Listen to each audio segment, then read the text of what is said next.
इस वीडियो में हम देखेंगे कि अपार आईडी फॉर्म कैसे भरें। तो इसके लिए हमारा ये रहा अपार ID form.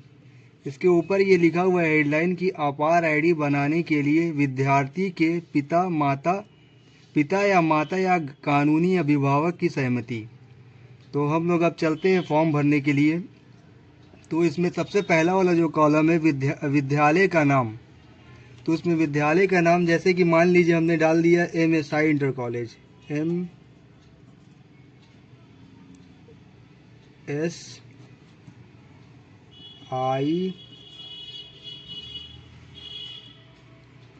Inter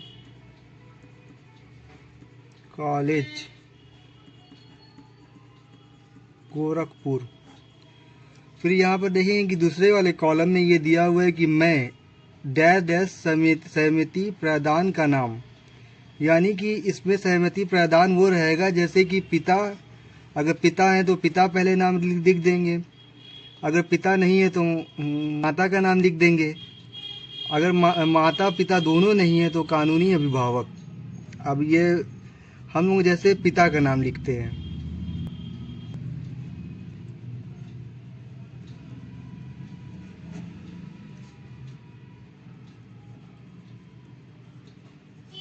Rashid Jamal, जैसे कि मान लीजिए राशिद जमाल पिता का नाम, अगर पिता नहीं है तो माता का नाम लिख देते हैं, माता नहीं है तो कानूनी अभिभावक।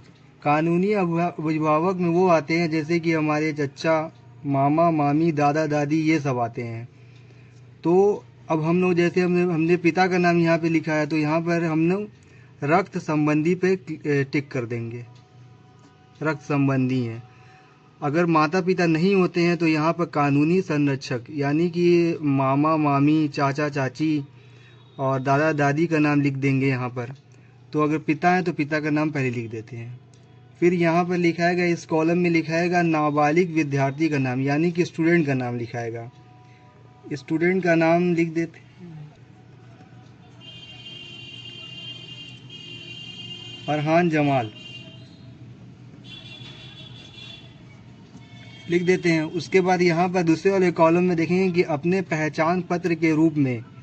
तो पहचान पत्र के रूप में अब यहाँ पर हमें पहचान पत्र स्टूडेंट का नहीं लिखना है।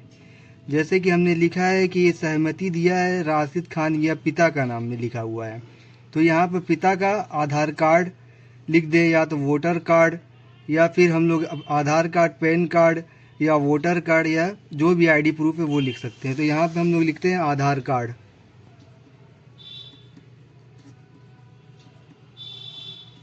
याद रखेंगे कि आधार कार्ड लिखेंगे स्टूडेंट का नहीं लिखेंगे, पिता का लिखेंगे। पिता का अगर नाम लिखेंगे तो पिता का, अगर माता का नाम लिखेंगे तो माता का, और अगर कानूनी अभिभावक लिखेंगे तो उसका नाम यहाँ, उसका आधार कार्ड यहाँ लिखेंगे। स्टूडेंट का नहीं रहेगा इस कॉलम में। फिर उसके बाद देखेंगे कि यहाँ पर लिखा है कि पहचान पत्र संख्या। तो पहचान पत्र संख्या हमारा जो हमने आधार कार्ड लिखा है उसी का पहचान पत्र रहेगा, यानी कि पिता का हमने आधार कार्ड यहाँ लिखा है और ये आधार कार्ड नंबर उन्हीं का रहेगा, पिता का रहेगा, स्टूडेंट का नहीं रहेगा। तो यहाँ पर आधार कार्ड फिल करते हैं।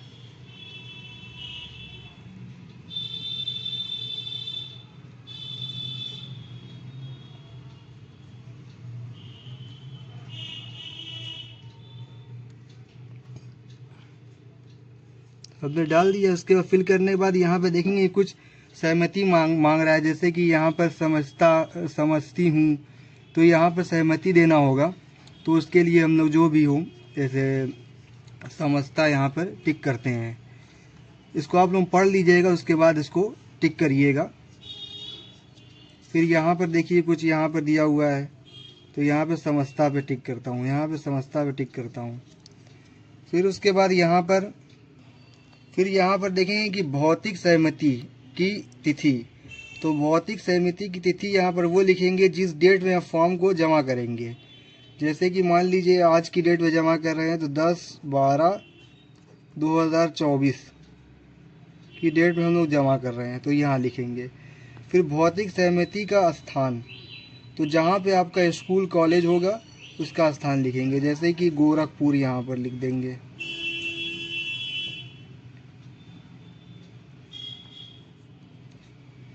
फिर उसके बाद यहाँ पर हस्ताक्षर रहेगा, जो जहाँ पे जिसको आप सहमति का नाम लिखे हैं, सहमति दिया है जिसने, जैसे इनके पिता ने राशिद जमाल, तो यहाँ पर उनकी हस्ताक्षर रहेगी इस कॉलम में। और नीचे वाले कॉलम में आप देख रहे हैं कि ये जो कॉलम है ये हमारे यहाँ से लेके यहाँ तक ये हमारे विद्यालयों की तरफ से ये फिल किया जाएगा। और अगर आपको वीडियो समझ में आया तो ठीक है, और कुछ भी कन्फ्यूज़न हो तो इसके लिए कमेंट में पूछना है उसे पूछें।